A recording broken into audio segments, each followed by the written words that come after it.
You are beautiful. Wow, look at you all. I am both honoured and humbled for having been given a voice with which to speak.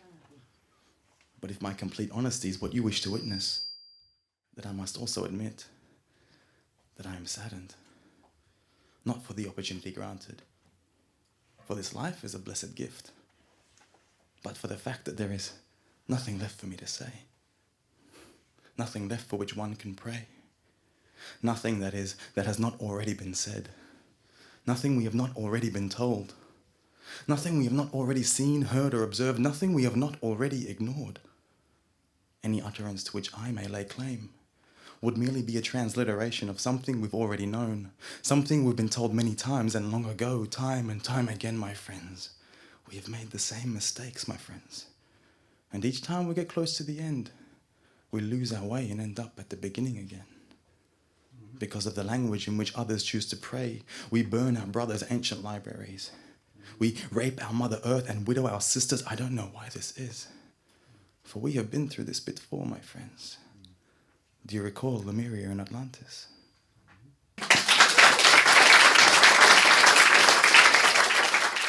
And his name was Nick. He looked disheveled and disorientated, and some would have called him mentally sick. But I tell you now, there was nothing wrong with him. He had just witnessed some things we have not yet seen. He would talk to the clouds and the crowds alike. His fingers were cigarette-stained, and he drank his coffee strong and hot. I was sitting at a cafe, alone, wrapped in the darkness of my own thoughts that day we met. Sometimes I want to call him, just to tell him that I love him. But he has no phone number or any known address. I remember taking a drag on my cigarette and releasing it into the air, watching it, like my hopes and dreams, slowly disappear. He was walking past, talking almost as fast, when suddenly he stopped and said, "Hey, what are you doing here? How's Mum and Dad? How are your sisters? Where have you been all these years?" I didn't know what to say. He asked me for a cigarette, so I rolled him one. He put his hand on my shoulder and said, "I've missed you, son." We shared a brief moment. It lasted an eternity. I smiled at him and he just smiled back at me, and before I knew it, he turned and continued walking down the street. "I'll see you on Sunday," he called out with a wave of his hand. I whispered back, "Take care, my friend." I must admit, I didn't think much of that strange meeting in the week that passed. But sure enough, the very next Sunday, I walked into a different cafe and there he was, sitting at an outside table for two, next to him an empty chair. He just smiled and nodded for me to sit with him, not the least bit surprised to have seen me there. I got him a drink and ordered some food. When I sat with him, I said, "Nick, who are you?" "I have been your brother," he said. "I have been your friend and your enemy. We have met in many lifetimes, but I'm telling you now because you're finally ready to believe." I didn't say much else. I just listened to him speak frantically and mostly in Greek. Every time someone walked past, he would call out and wave to them, and they just pretend they didn't see. "How are you, mother? How are you, father? How are you, my brother, my sister? How are you, my beloved?" Without fail, he would call out to each and every one of them as they walked past. Every time they ignored him, my heart would seize, but he would just laugh. He would laugh out loud, hysterically pointing at them and slapping his knee before turning back to me to continue muttering in Greek. Finally, I interrupted him and said, "Nick, I don't understand Greek, but I want to understand what it is that you see. Can you please tell me?" He looked into my eyes. He gazed at my soul. He said, "They don't remember. They've all forgotten, but you still remember. You still know. You remember that place. You remember what we were told." And then he leant across the table, and with a smile he said, "We are all one."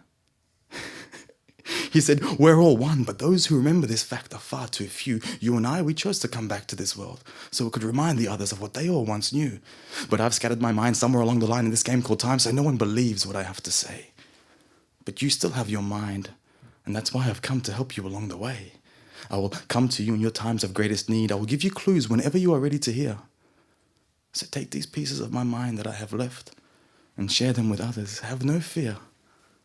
And though this game called life seems to never end, live with peace, my friend. For this will all be over in the blink of an eye. And in the realm of spirit, we will all be together again."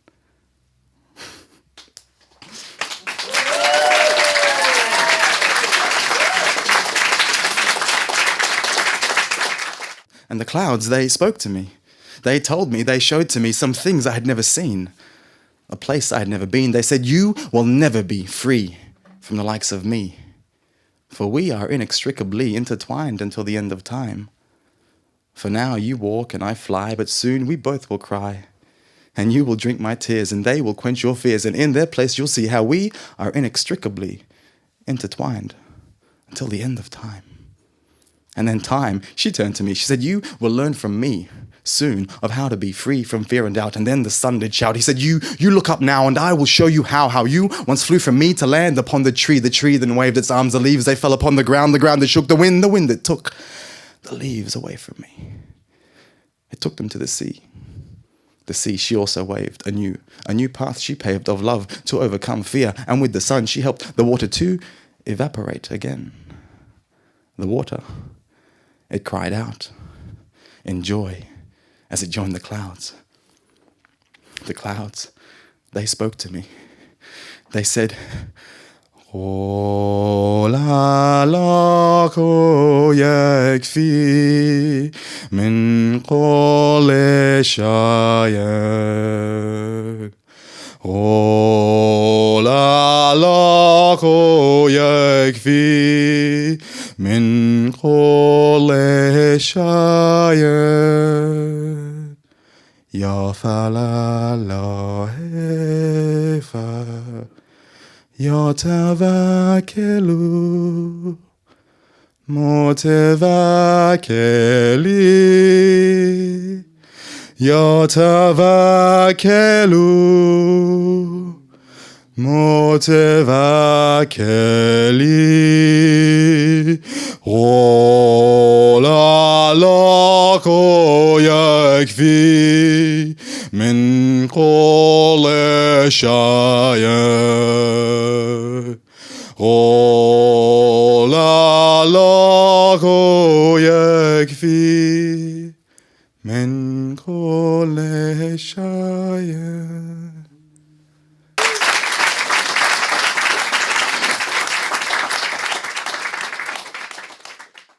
When I see you, I see perfection. I see a being of light brought to life through love. I see a reflection of myself. I see God resting in the corners of your mouth as you point them to the sky. Why don't you smile more often, child? Why don't you smile? For in your breath is the vastness of the universe and all of its skies. And God, she swims in your tears as they run down your face. And God, he loves the sound your heartfelt laughter makes. For God, she is the breeze that dances with your hair. And God, he is the rain that washes away all of your cares. So let your hair out, my love. Let me watch you dance with the wind. Look with joy to the clouds that watch us from above. Imagine the beauty they see, if only for a moment, when you turn your face to me. For my heart, it aches for you. I know that all you've ever wanted was to feel wanted, and I tell you now that you are so much more than you think that you are. You are the wish that someone has placed upon a star, and one day you will meet that person. It might just be me. For now, just remember that you are loved and adored. You are missed even when you are near, and God, she has never been far. She's looking at you every time you turn your face to the mirror. So clear yourself of your fears, and you will see life a little clearer. For with every fear you manage to overcome, your heart will expand a little bit more, and it's able to carry a little bit more love until it can fit the entirety of the world. And when you do that, you'll realize that this was all you. We did this. We created this universe just for fun.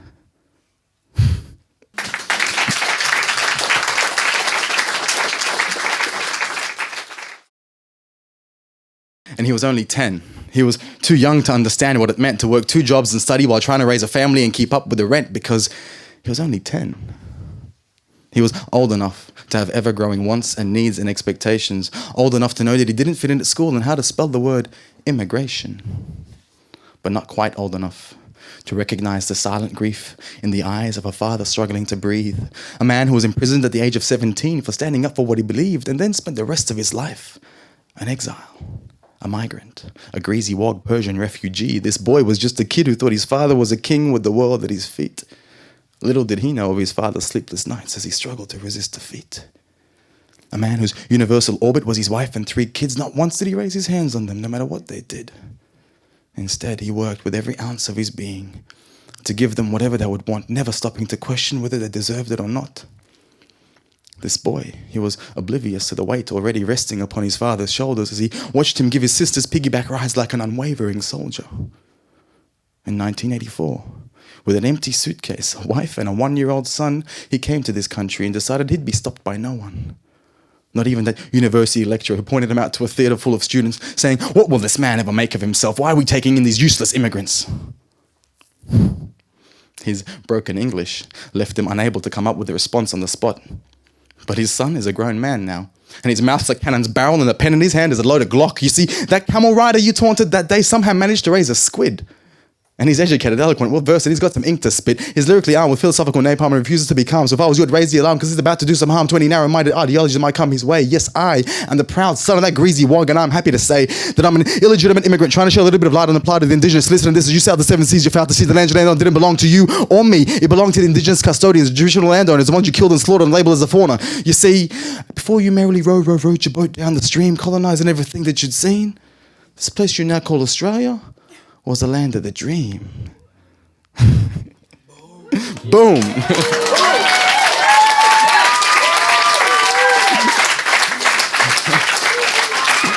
What does a man do when he is afraid of his dreams?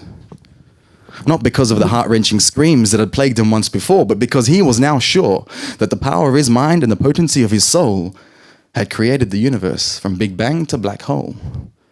What if his imaginings by night were unfolding day by day and he no longer had to pray but simply say, "Be," and it would come to be? Would you believe him or refuse to see? What if he was afraid to dream, not because of that which he had seen, because he felt perhaps he had dreamt these things into being? What if it was as a result of his own thought that the children had not been taught of the singularity of their existence? What if his mind had created war and conflict and revolution and resistance? What if it was because of his own blindness that had blinded the people and led them to kill in the name of the church steeple? What if he was now beyond a shadow of a doubt certain that it was he who had withheld himself from the truth that awaited behind the curtain? I tell you now, I too was once afraid to dream. Not because of what I might see, but because I realized it was I who created my reality. I was afraid to dream because I knew I dreamt before. I was afraid to sleep because I did not know to where I would go. How can one bear the responsibility of such a task? Why bestow one with a power for which they did not ask? Perhaps I asked for it in a lifetime past. If only I could remember what happened the time before last. What I do remember is that creation was an act of creativity, and that this God they speak of is not the external Father, but rather the collective sum of you and me. Furthermore, I remember that my reality is virtually brought to be by what I choose to dream. The question remains, what then are we supposed to dream? How can we imagine that which has remained unseen? I was afraid to dream because I knew I'd dreamt before. I was afraid to sleep because I did not know to where I would go. Do I go home each time I close my eyes? Or is there a gatekeeper that judges and denies entry to those who dreamt not the truth from which we came? They say we go to heaven or hell, but my heart says we're all the same. Yet each time I speak of my idea of unconditional love, they say, "Son, you've gone insane." The preacher says there is good and bad. The psychiatrist insists that there is right and wrong, and everyone else says you have to believe in my God if you want to belong. These judgments that were being made were confining the breathing of my heart. The walls of that room are moving closer together as the rest of my universe was moving further apart. So as I sat strapped in that white-walled room, wanting to cry out but not knowing to whom, I was kept company by a poet called Rumi, and he knew me like no one else ever knew me. He wrote to me 400 years ago. This for you I'll elaborate very slow. Outside of your ideas of good and bad, just beyond the mountain range of right and wrong, lies a beautiful valley where you will fulfill your heart song, where the flowers of love sway in the breeze of an unjudging wind, where you will find that the glory of God is emanating from everything. That is where you will find me. That is where for you I have waited. This place you call hell, you're already in it, and it was by you that it was created. So I say to you now, dream the unseen and sing the unheard. Be the bow and arrow or be the bird, for it matters not what you choose to be. Rather, it only matters that we realize the essence of true unity. So love the unlovables. Touch the untouchables. Imagine the unimaginable and speak the unspeakable. Do as you wish and wish as you please, but please continue to dream, for I dream one day we will dream the same dream. You see, your pain is my sin. And my sin is your growth. Your growth gives me wings. My wings, your rebirth. Your rebirth is my death to this earth, at my ascension from which my soul will fly high. And we will finally realize that my soul is your soul and your soul is mine.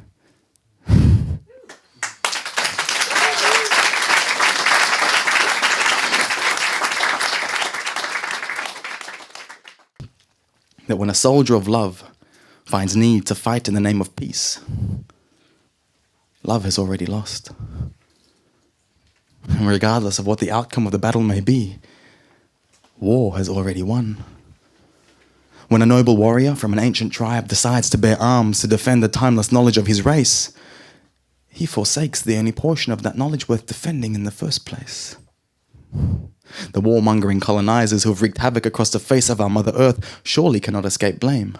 But tell me this, can the arms-bearing defendant or the anarchist protester honestly claim they are not one and the same? For in any conflict that may arise, hatred is already taken on both sides. So what is the point of fighting if we have already lost the only part of us worth keeping? What honor is worth saving, and for its sake a single life must be taken? What ideology is worthy of human beings? If bloodshed and conflict is its only means, I beg of you, my dear friends, choose your means carefully. For in that realm beyond space and time, our means is already our end. And so it is that we continue to return time and time again to start over from the beginning again. And so I ask you, my dear friends, what comfort is worth living if even a single amongst us cannot partake? How can any heart be dearer than another? Do they not all break? How can the tears of your child possibly weigh any more than another's? Do you imagine that perhaps your blood is sweeter than your brother's? Do the clouds not weep over us all as they watch us from above, trying to wash the face of the earth of all of the blood that we have shed in the name of love? I am tired. I am weary and I wish to go home. But each time I come to take flight, I realize I cannot bear to leave you alone. I cannot bear to leave you in such a state divided by lines into nations. For while we continue to stand divided, not a single amongst us will find salvation. Seek it in your books, in your scriptures, your deepest thoughts and your sweetest dreams. I assure you, no peace shall we find, save for within the recognition of the singularity of our being. I love you, my dear friends, though your names I might not know.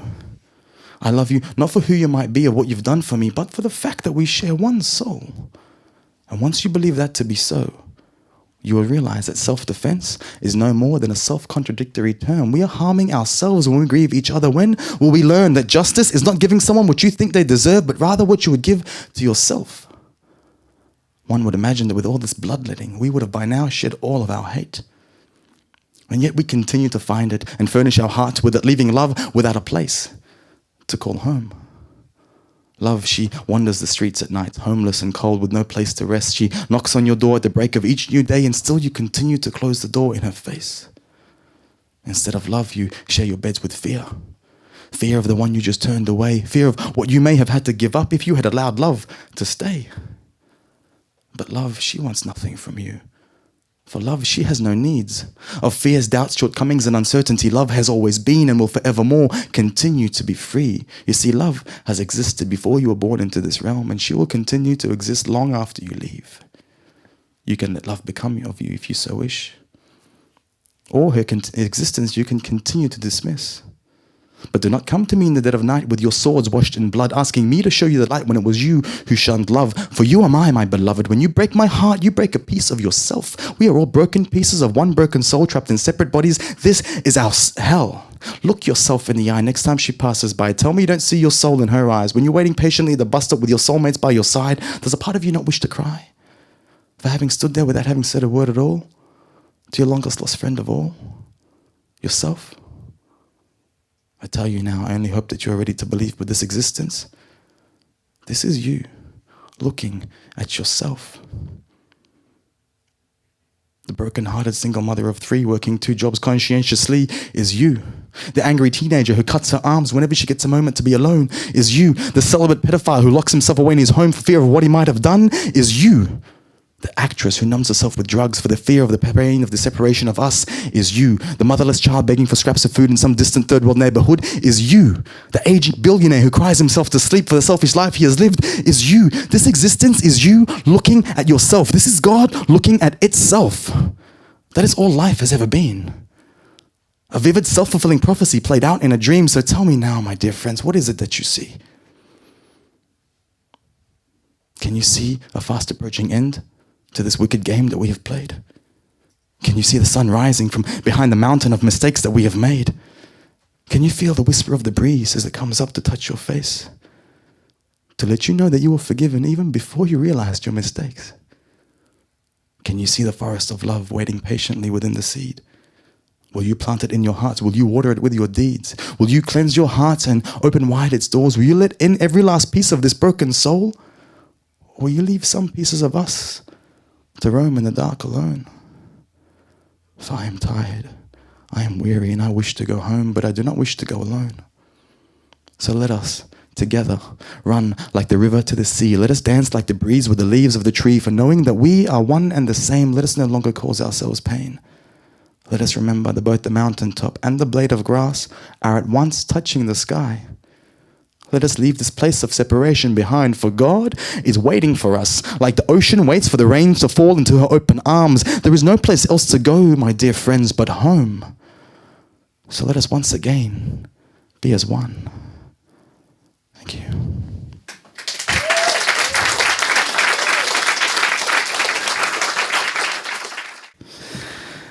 Silence can actually hurt more than the spoken word, the hateful scream, even the raised hand. It was the silence that killed us.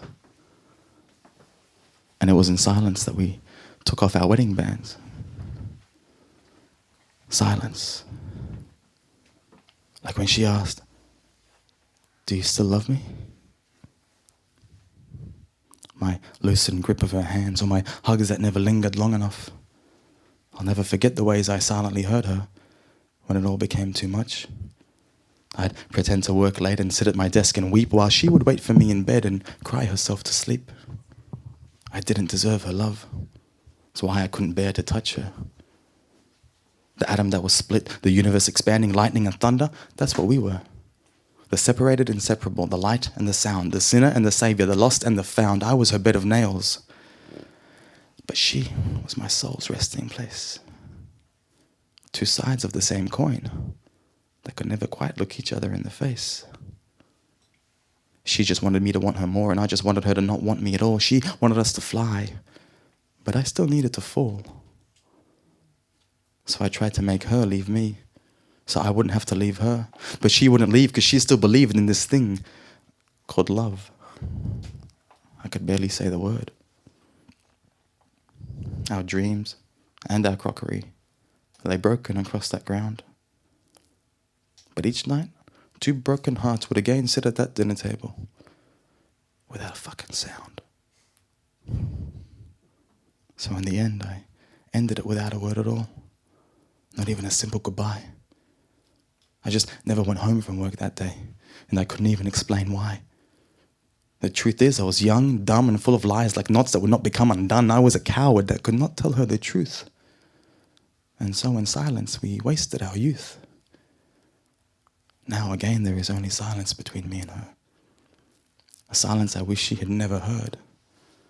A silence that I will, from now on, punctuate with truthful words. Thank you.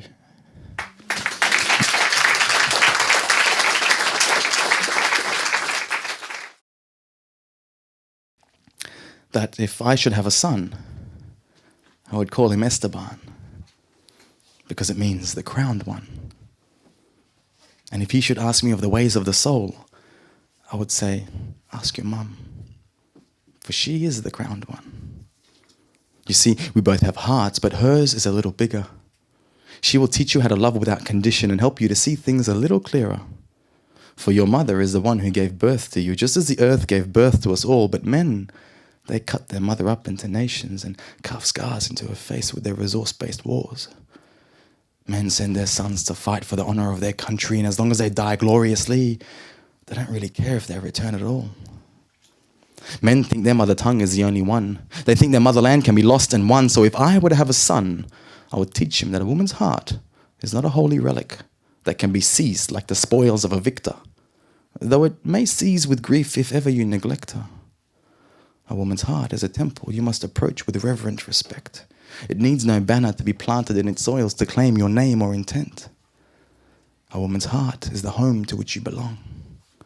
But first you must become worthy if you wish to enter. The walls of that heart will protect you eternally when you learn to respect her.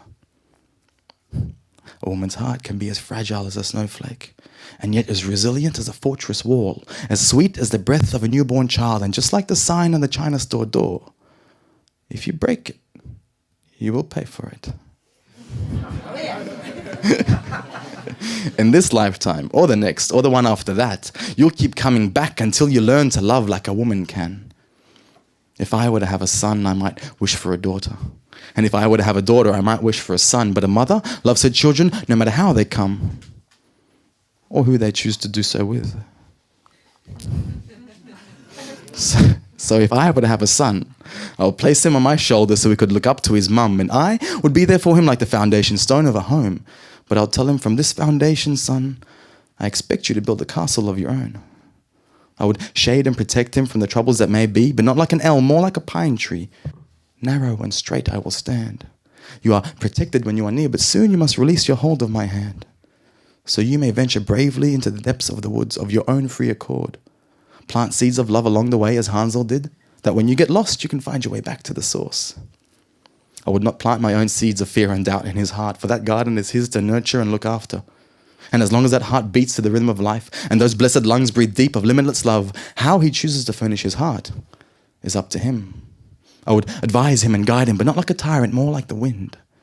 I would whisper to him the things I have learnt, and just as swiftly as the breeze, I would leave him alone, to the privacy of his own mind, that he may himself decide if he wishes to fly, cry, burn, or grow. I would ask of him to not turn his back to the sun and cast shadows before him, but no matter what he does on this earth, I will continue to adore him. I would shower him with love such that his heart had space to carry nothing else. I would tell him, this world is not your oyster. We are just borrowing it, so do with it something of worth. Do not grieve when you feel alone, for you are a particle of a God, and alone you can never be. So let your love act as gravity and pull the other particles back together again, because God is actually spelled W-E. Let your love flow to others like the river to the sea, infinite, eternal, and unconditionally. If I were to have a son, I would ask him to love others as though they were his mothers, his sisters, and his brothers, and never ask the name of another before you have said, I love you. But remember, when others say it to you, it doesn't always mean it's true. And though your heart may break along the way, it will heal itself no matter to who you may pray. As long as you pray every now and then, but not when you're grieving. Only pray when you are grateful and gracious for the hardships you are given. Be wary, but do not grow weary, for we are all on different parts of our journey. And though some people may say things you do not necessarily believe, you should let them know that you love them regardless before you leave. Never consider anything as inherently right or wrong. Instead, ask yourself if it is false or true. And by that I mean, is that thought, action, and emotional response a true reflection of you? And if it is not, then don't do it again. Never criticize what others may do, for that is their decision. His judgment is not for you. You have your own path, and no one else can take that. Others have theirs, and you cannot change that. Always remember to stay true to yourself. Share with others when you meet with wealth, and when you have nothing, be content. I would ask him to keep his heart clean, that he may rest peacefully, and to keep his home clean, that he may never step on an ant accidentally. Do not spray poisons into the air that we share, to rid it of mosquitoes or flies, for they too have a purpose, no greater or lesser than yours or mine. Instead, find your purpose, and fill it to your heart's content, for that is the only way to true fulfillment. But do not overeat, for that is ungracious and unfair. Always be a little hungry, just to show that you care for those who have less than you to eat, for one day, my child, you may find yourself at their feet. And when you do, kiss those blessed feet and ask of them for nothing in return. Because if it is of true love that you wish to learn, then it may be asked of you to burn. You see, the moth was not actually in love with the flame. No, it was in truth in love with the bird. It danced the maddening dance of love with the fire, so the smoke of its wings could rise to the next world. So if I were to have a son, I would help him to sharpen his blade, so he may cut himself free. But I would teach him to never point that blade at another, for we are only the masters of our own destiny. But if one should arise who wishes to cause you harm or desires to take your life, then hand it over freely, and be sure to do it with a smile. Because though your soul is eternal and it can never die, your body is yours for only a while. If I were to have a son, I would wish for him to have his mother's eyes. And I would wish that his forefathers may watch over him from the skies. And though I do not yet know who his mother might be, I will continue to burn and purify myself, that his mother may recognize me. And until that day, I will wait patiently.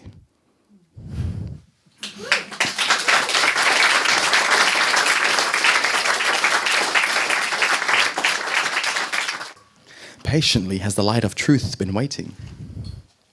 Patiently has the light of truth been waiting for the moment it may caress your blessed face. But curtains of fear you have drawn. With closed windows and locked doors you dwell in slumber upon your couch, refusing to awake you lock the world out. In the dark corners of your chambers you sit, claiming this world to be void of significance, while just beyond the closed doors of your mind's eye await my fields of celestial bliss. You doubt your own ability to love, so you create these stories of a vengeful creator. You question the existence of unconditional love, and you continue to find reason to hate more. You offer one hand to doubt and the other to fear, that they may lead you further astray. You heed their mischievous whisperings, and of their desires you find reason to pray. Save my soul, save my child, save me from myself and my evil desires. With these empty words you fall to your knees, that within my heart you may find mercy. And so it is that you continue to break my heart in believing that we were ever apart. You call one entity the light and the other the sun, but how can these two ever be anything but one? You claim the rain is not the cloud and the river separate from the sea, but how can the waves be separated from the ocean? How can I exist without thee? For you and I are one, my dear child.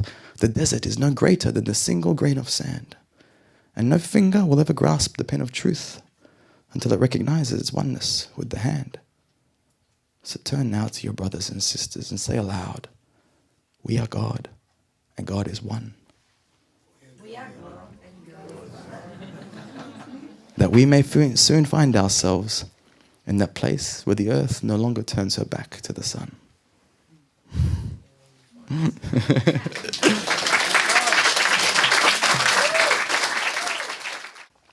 If you look closely enough, you will realize that we are the flying fish of the eternal ocean of the spiritual world. And as waves across these waters, we are constantly hurled. This ocean is both our origin and our destination. From where we receive our sustenance and our greatest inspirations, these waters, they hold us, protect us, and feed us and bleed us. Never will they reject us. And we, the flying fish, leap out of the waters of the spiritual world to enter physical existence.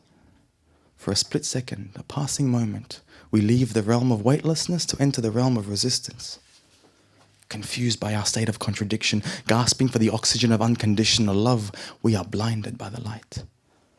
For we were swimmers in the world of spirit, but we wish to experience the fearful adrenaline rush of flight. We are separated momentarily as we take this flight alone. We forget of our oneness with our infinite and eternal home. But just as swift as the twinkle of a star, we crash back into the ocean's open arms.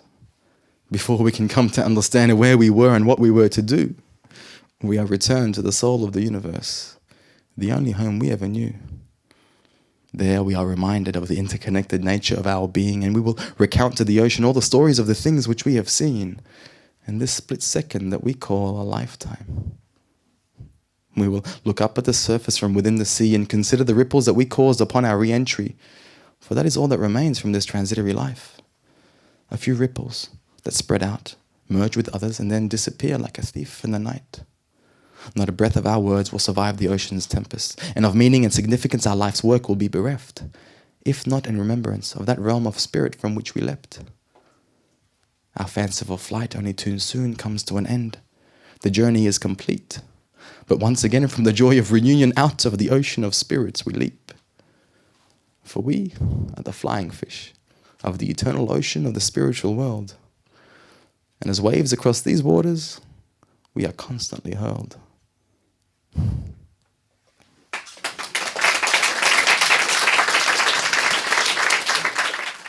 In your tears, does God swim? Shed them freely and let them wash you of your grief. But if you happen to find the strength to hold firmly the pen, the brush, or the girth of the drum, then shed your grief in the chanting of your song. Let others hear of the pain of your blessed heart, that from where your story meets its end, theirs may start.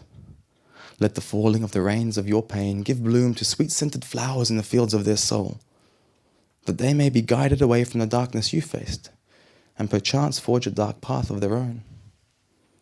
And though grief and sorrow will one day too fill their hearts to the brim, worry not, my dear child, for in their tears too will God swim.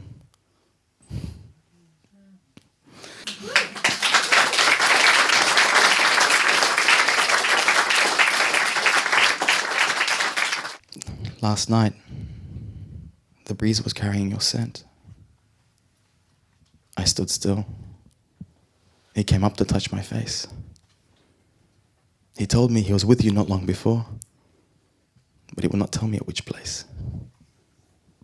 I asked the breeze to please leave your scent with me. He laughed aloud to gather the clouds and said, never. This scent I will forever keep.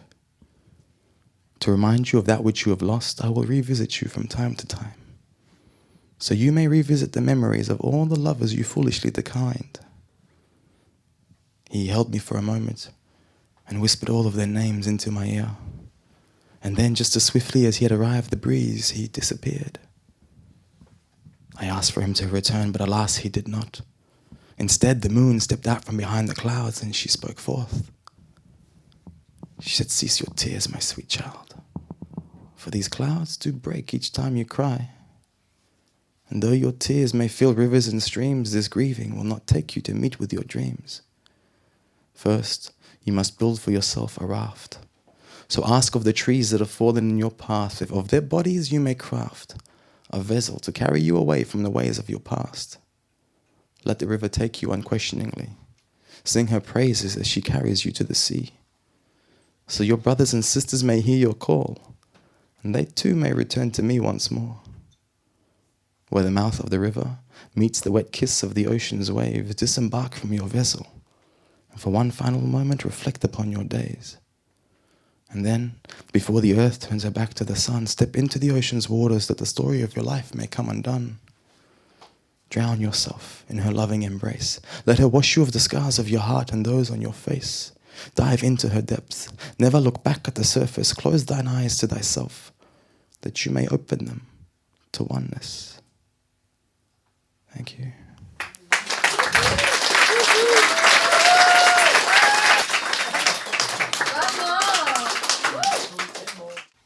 With the tether of duty, have you all been bound to greatness?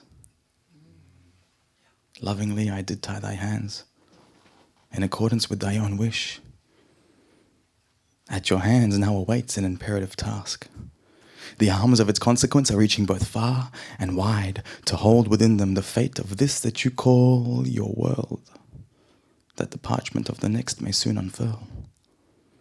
Far too great are the pending implications for you to resign from this, your latest incarnation. For existence has long been yearning for the peace that your example will bring. A new age is waiting patiently at the breaking dawn. I urge thee, child, let her in.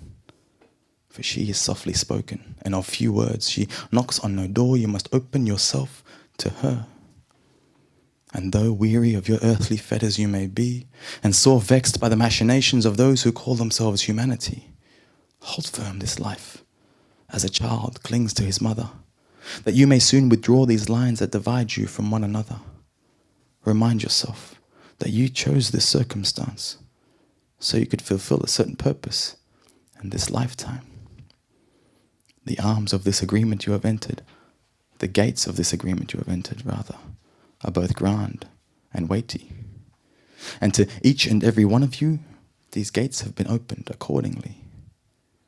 Equal to your capacity to gratify, a portion has been bestowed upon you in this life, so charge forth bravely a reflection of mine.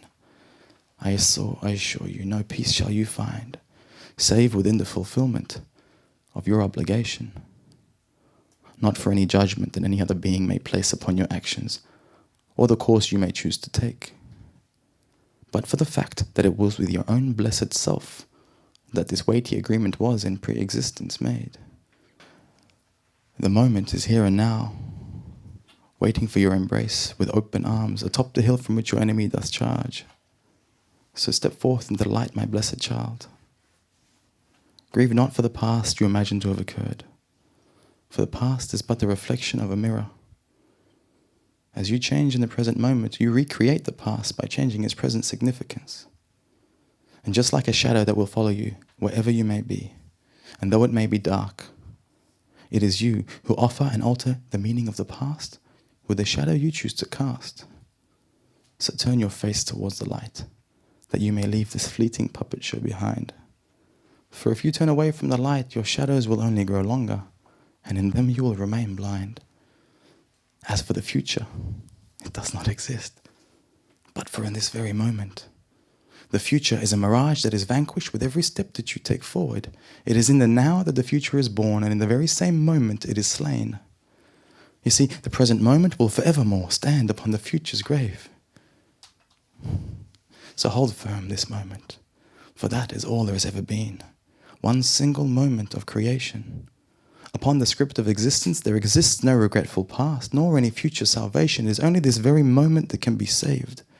So breathe your life into it, and take from it a breath in return, that from the ebb and flow of the ocean of life you may come to learn to not barter your thoughts for pennies, nor give them freely to those in need, for that will gain you naught but the cost of a fare to the land of poverty. Instead, contain and dwell upon each thought. Water it with contemplation that it might grow into a firm oak, and that oak into a forest of trees, and then furnish that forest with the vines of your most vivid dreams. Let those vines fill the spaces between your soul and that of the rest of the world, such that the canopy of that forest may protect you, and its fruits give sustenance to all. You are my knights in spiritual armor. So bare your naked chest to any enemy that may be. For any enemy in this spiritual quest you have undertaken will have naught but doubt and uncertainty as artillery. Gather now your thoughts, as you would your troops, in the defense of the idealism of youth. Train the direction of your desires as you would train your archers, for your desires shall direct you towards your fate. But fear not your destination in any case, for there exists neither honor nor disgrace, only the contentment of your heart, which is to be my eternal dwelling place. And I wish for my home to be one of peace, that we may both rest.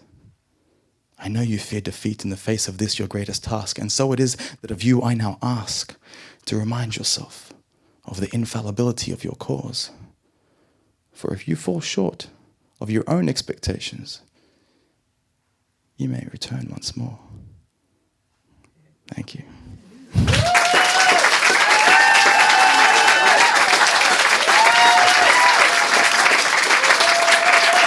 You guys are awesome. Thank you so much.